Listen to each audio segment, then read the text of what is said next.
اعوذ باللہ من الشیطان الرجیم بسم اللہ الرحمن الرحیم السلام علیکم ورحمۃ اللہ وبرکاتہ اللہم صلی علی سیدنا و مولانا محمد وعلی آل سیدنا و مولانا محمد وبارک وسلم وصلی علیہ معزز سامعین و ناظرین، آپ سن رہے ہیں پاک مسلم وائس۔ آج کا ہمارا موضوع ہے خوف خدا کی برکت سے گناہ گار جنت کا حقدار ہو گیا۔ آج کی ویڈیو میں ہم جانیں گے خوف خدا کیوں ضروری ہے، خوف خدا کی وجہ سے ایک نوجوان کیسے جنت کا حقدار ہوا، ان نوجوان نے اپنے برے ارادے کو کیسے ترک کیا اور اللہ تعالی نے اس کے بدلے اسے کیا عطا کیا۔ اگر آپ ہمارے چینل پر نئے ہیں، مزید اسلامی واقعات سننے کے لیے ہمارے چینل کو سبسکرائب کر لیں۔ امام غزالی رحمت اللہ علیہ نے ایک واقعہ نقل کیا کہ ایک نوجوان ایک عورت کی محبت میں مبتلا ہو گیا۔ وہ عورت ایک قافلے کے ساتھ سفر پر روانہ ہو گئی۔ جب اس عاشق کو معلوم ہوا جو اس کے عشق میں مبتلا تھا تو وہ بھی قافلے کے ساتھ چل پڑا۔ جب قافلہ جنت میں پہنچا تو رات ہو گئی۔ قافلہ جنگل میں ٹھہر گیا اور سب لوگ کے ماندے تھے، تمام لوگ سو گئے۔ تو وہ نوجوان چپکے سے عورت کے پاس پہنچا اور کہنے لگا، میں تجھ سے بہت محبت کرتا ہوں، میں تجھ سے بہت پیار کرتا ہوں، میں تیرے لیے جان بھی نچھاور کر سکتا ہوں، اپنی جان قربان کر سکتا ہوں، اور تیری محبت کے سبب ہی میں قافلے کے ساتھ آیا ہوں، ورنہ میرا ارادہ کوئی نہیں تھا اس سفر کرنے کا۔ عورت نے کہا، جا کر دیکھ لو کوئی جاگ تو نہیں رہا۔ جوان بڑا خوش ہوا اور سارے قافلے کا چکر لگایا اور واپس آ کر کہنے لگا، سب لوگ غافل پڑے سو رہے ہیں، سب گہری نیند میں ہیں، اب تم میرے پاس آ جاؤ اور میری مراد پوری کر دو۔ اس عورت کو بڑا تعجب ہوا اور عورت نے پوچھا، اے نوجوان، اللہ تعالیٰ کے بارے میں تیرا کیا خیال ہے؟ کیا وہ بھی سو رہا ہے؟ جوان بولا، اللہ تعالیٰ تو نہ کبھی سوتا ہے اور نہ ہی اسے کبھی اونگ آتی ہے۔ تب وہ عورت بولی، لوگ سو گئے تو کیا ہوا، اللہ تعالیٰ تو نہیں سو رہا، وہ ہمیں دیکھ رہا ہے اور اسی سے ہمیں ڈرنا چاہیے۔ جوان نے یہ بات جب سنی تو خوف خدا سے لرز گیا اور برے ارادے سے تائب ہو کر گھر واپس چلا گیا۔ کہتے ہیں کہ جب اس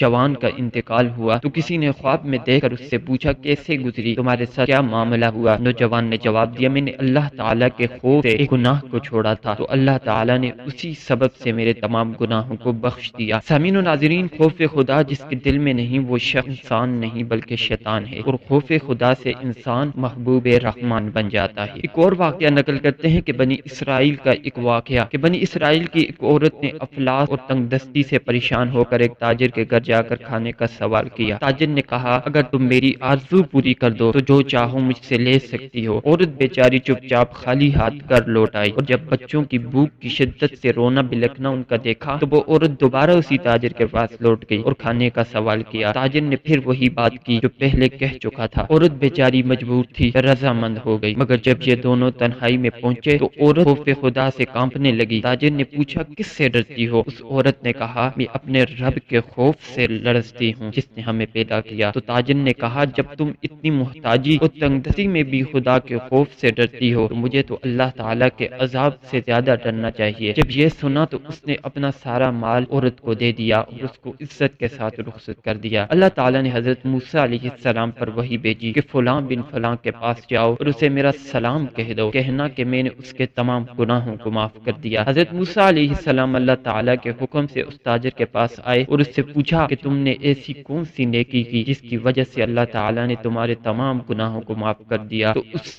اس بنی اسرائیل کے اس شخص نے کہا، پورا واقعہ سنایا جائے تو حضرت موسیٰ علیہ السلام سمجھ گئے کہ جو بندہ اللہ تعالیٰ کے خوف سے، اللہ تعالیٰ کے ڈر سے جب اپنا برا ارادہ ترک کرتا ہے تو اللہ تعالیٰ اس کو جنت الفردوس میں اعلیٰ مقام عطا کرتا ہے۔ خوف خدا وہ نیکی ہے جس کے سبب بندہ گناہوں سے پاک اور صاف ہو کر نیک و صالح بن جاتا ہے۔ اللہ تعالیٰ ہم سب کو اپنا خوف نصیب فرمائے اور ہر وقت خوف خدا سے ڈرنے کی توفیق عطا فرمائے۔